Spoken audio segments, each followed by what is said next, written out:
Bonjour à tous. Alors, je cherche une solution à ces malheurs qui sont en train de tomber sur la France et ailleurs, ces pluies diluviennes. Donc, et comme depuis longtemps, j'ai vécu certaines choses justement par rapport à la pluie, par rapport à la météo. Je vais donc essayer de vous expliquer ce que je me suis rendu compte. Ce n'est pas une fatalité. On peut remonter dans le peuple indien, et certainement dans beaucoup de peuples, dits sauvages peut-être, et avec leur foi ou avec leur tambour, d'une façon ou d'une autre, de toute façon, ils détournaient la pluie ou la faisaient venir. Donc c'est valable pour beaucoup de choses. À partir du moment où on commence à comprendre qu'on a en soi une force d'esprit, puisqu'on est animé d'esprit, on reçoit 50 000 à 100 000 pensées par jour, donc on est animé d'esprit. L'idéal, ça serait d'avoir foi au point de ne pas désirer simplement une prière, mais de se rendre responsable effectivement de ce qui se passe sur le monde et de ce qui peut nous gêner tellement gravement. Alors, ce que je vais vous dire peut paraître extraordinaire. Peut-être que dans 2 ans ou dans 10 ans, les enfants agiront comme ça sera naturel pour eux. Tous, vous savez que dans votre vie, vous est arrivé des choses que vous n'avez pas pu expliquer. Retrouver quelque chose que vous avez perdu, auquel vous teniez, et vous demandez pourquoi tout à coup vous retombez dessus. Il y a plein de choses.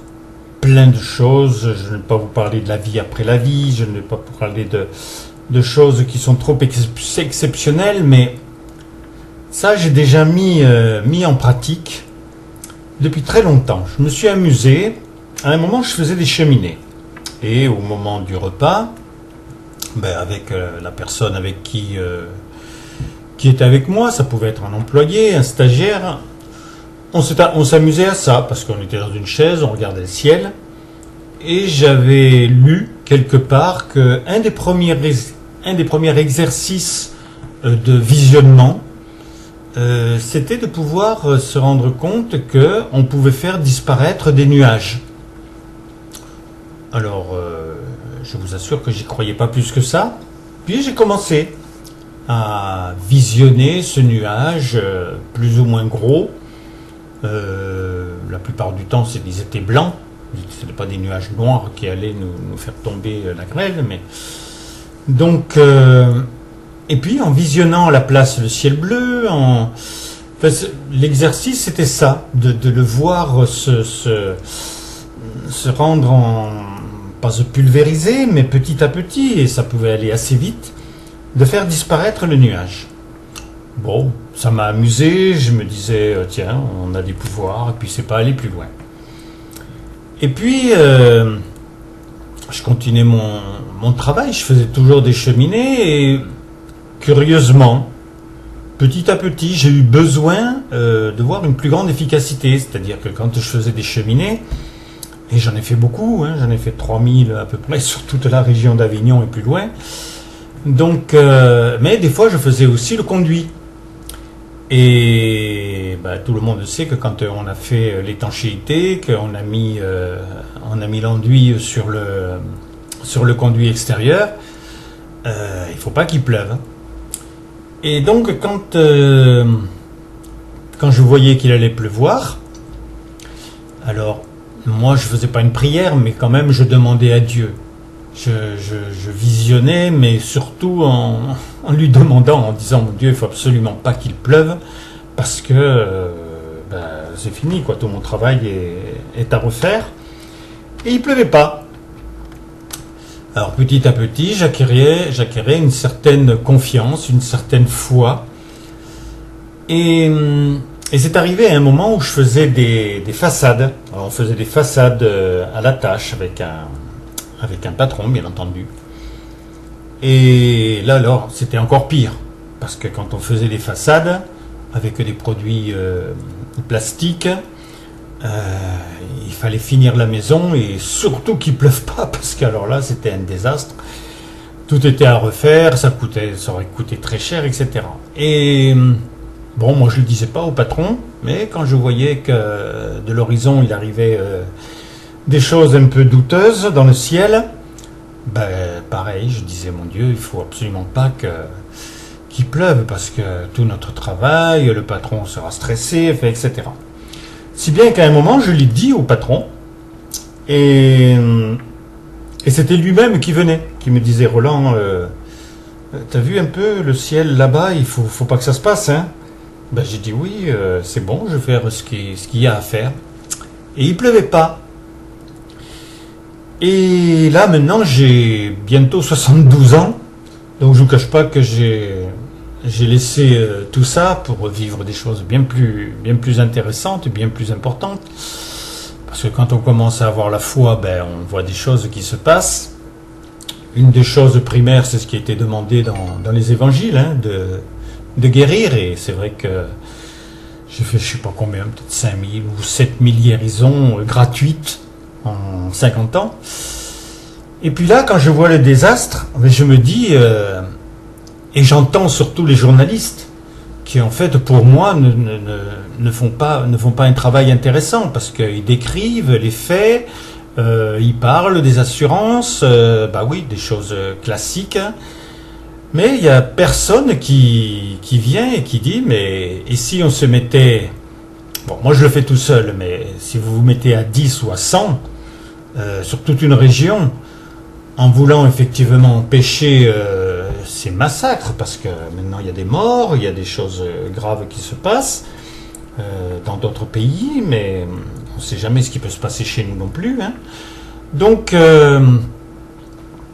moi je le fais avec une sorte de gymnastique, comment dirais-je, asiatique, parce que c'est des mouvements que je connais, qui donnent de l'énergie, c'est une chose intéressante que je fais depuis longtemps. Mais en fait, le but, c'est tout simplement d'avoir le sentiment d'être vraiment l'opérateur de ce que l'on veut. Alors bon, il faudrait que je vous fasse une vidéo pour vous montrer comment je fais. J'ai une manière de lever les bras, d'avoir les bras horizontalement et puis de les lever comme si j'avais attiré les nuages vers le haut.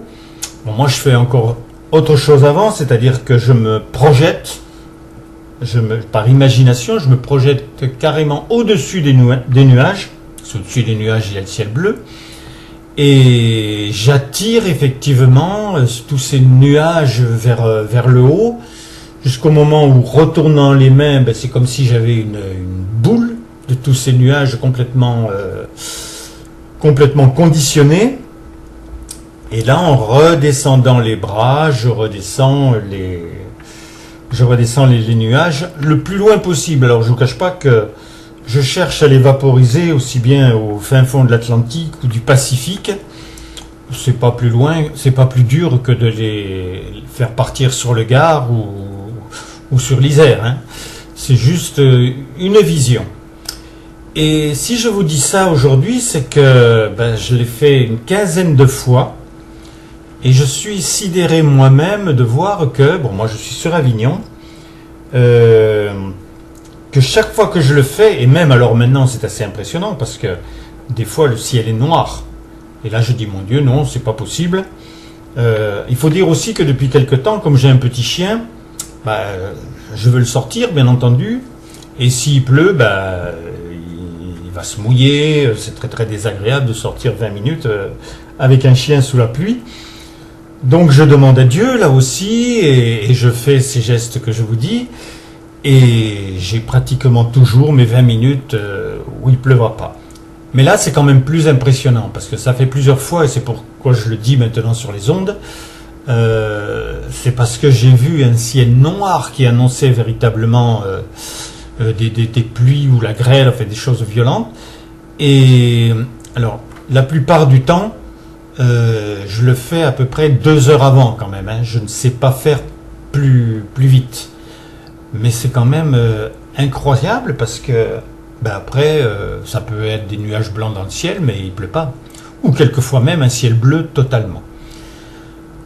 Voilà, donc je sais peut-être que il y a certains qui vont m'envoyer des gens avec une blouse blanche et qu'on va me demander de les suivre et de me mettre une camisole de force, je ne sais pas.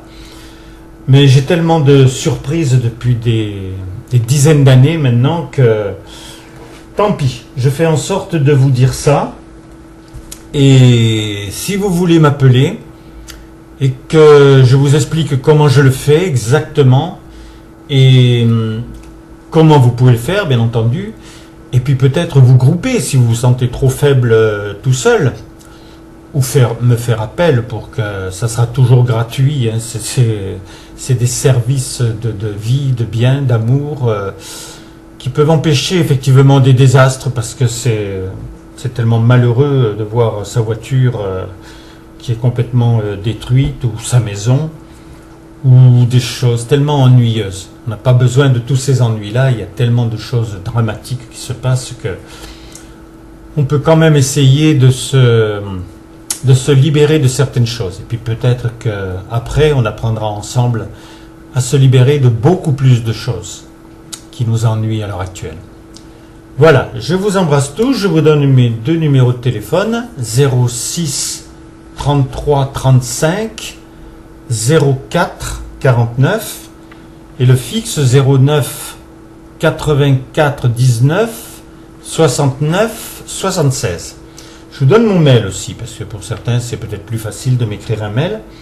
Donc Roland Billotte 84. Alors Roland Billotte en petites lettres. Roland c'est R-O-L-A-N-D, attaché à Billotte, B-I-L-L-O-T-T-E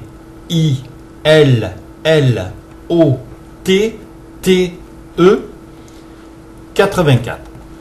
Voilà, je vous embrasse. N'hésitez pas à m'appeler, n'hésitez pas à m'envoyer des mails et faire quelque chose comme ça pour éviter des désastres.